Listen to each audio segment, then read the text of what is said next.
Anak Pulau Berbagi Berita. Pemerintah dan Presiden Jokowi kian memantapkan kebijakan Indonesia melarang ekspor biji nikel mentah, melanjutkan hilirisasi industri tambang, menyetop ekspor barang-barang mentah meskipun dipersoalkan banyak negara, bahkan menghadapi banding di Badan Penyelesaian Sengketa Dispute Settlement Body WTO sekalipun.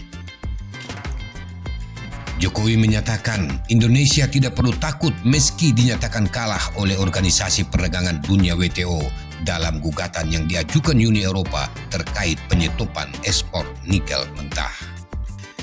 Di Mandiri Investment Forum, Rabu 1 Februari 2023 lalu, Jokowi mengatakan hilirisasi industri harus tetap dilanjutkan karena ekosistemnya sudah siap di Indonesia.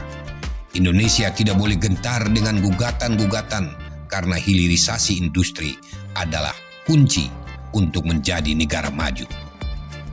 Selain nikel, Indonesia kini sudah mampu melakukan hilirisasi industri tembaga karena beberapa smelter yang sedang dibangun akan segera rampung.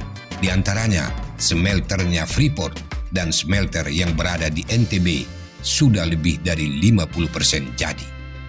Lalu seperti apakah penyelesaian sengketa perdagangan internasional di WTO? Bagaimana kekuatan hukum? Konsekuensi kepatuhan jika kalah? Dan apa kelemahan keputusan Dispute Settlement Body WTO itu? Penanganan sengketa perdagangan internasional mempunyai hukum acara tersendiri, memiliki kekhususan, yaitu adanya keterlibatan negara dalam perkara terkait sebagai pihak yang menetapkan kebijakan yang berdampak pada pelaksanaan perdagangan lintas negara. Penyelesaian sengketa WTO telah disepakati oleh negara-negara anggotanya menggunakan prinsip multilateral daripada melakukan aksi sepihak. Negara anggota harus mematuhi prosedur yang telah disepakati dan menghormati putusan yang diambil. Penyelesaian sengketa menjadi tanggung jawab Badan Penyelesaian Sengketa atau Dispute Settlement Body, DSB. DSB WTO satu-satunya badan yang memiliki otoritas membentuk panel ahli yang bertugas menelaah kasus.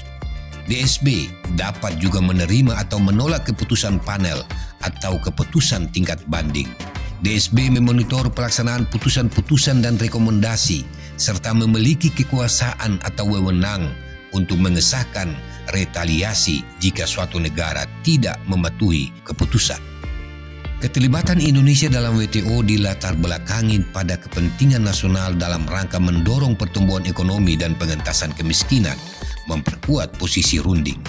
Indonesia terlibat aktif merumuskan posisi bersama, mengedepankan pencapaian development objektif dari Doha Development Agenda DDA.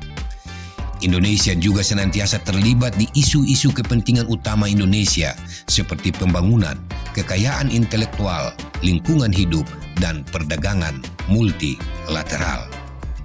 Bagi pihak yang bersengketa di WTO dapat mengajukan banding atas putusan panel. Banding WTO bukan menguji kembali bukti-bukti yang ada atau bukti-bukti yang muncul, melainkan meneliti argumentasi yang dikemukakan oleh panel sebelumnya. Tiap upaya banding diteliti oleh 3 dari 7 anggota tetap Badan Banding, Appellate Body atau disingkat AB yang ditetapkan oleh DSB dan berasal dari anggota WTO yang mewakili kalangan luas. AB harus berasal dari individu yang memiliki reputasi dalam bidang hukum dan perdagangan internasional dan lepas dari kepentingan negara manapun.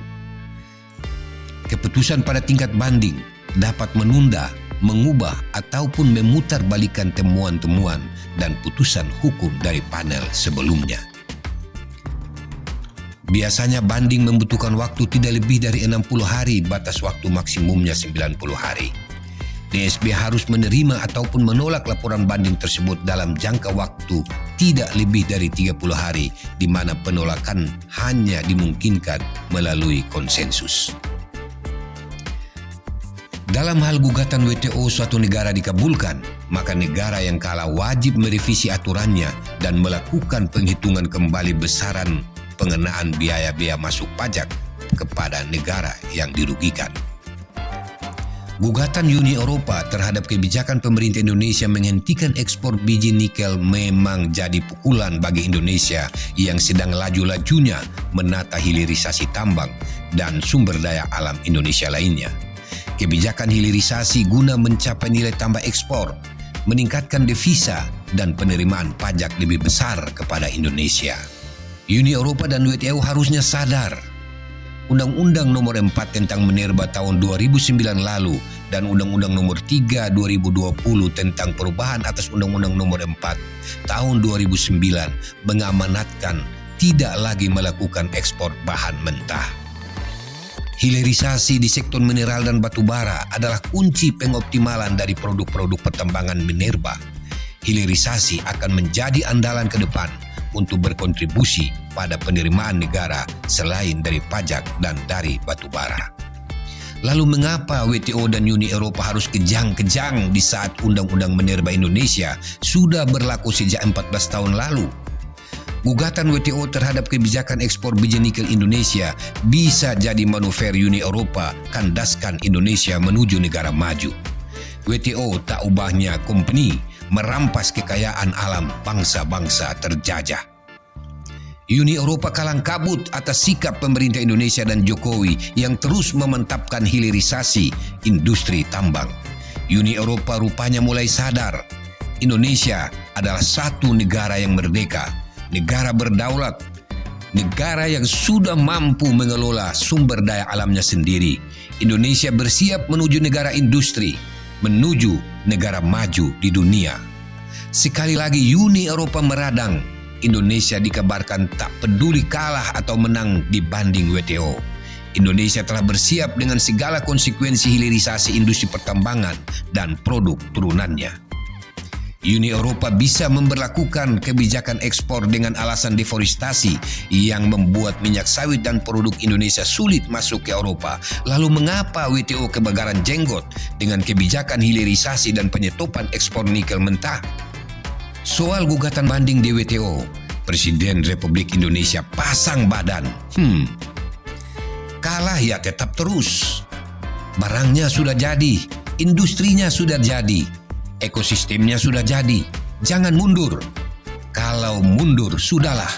Jangan harap kita menjadi negara maju. Demikian ketegasan Presiden Jokowi.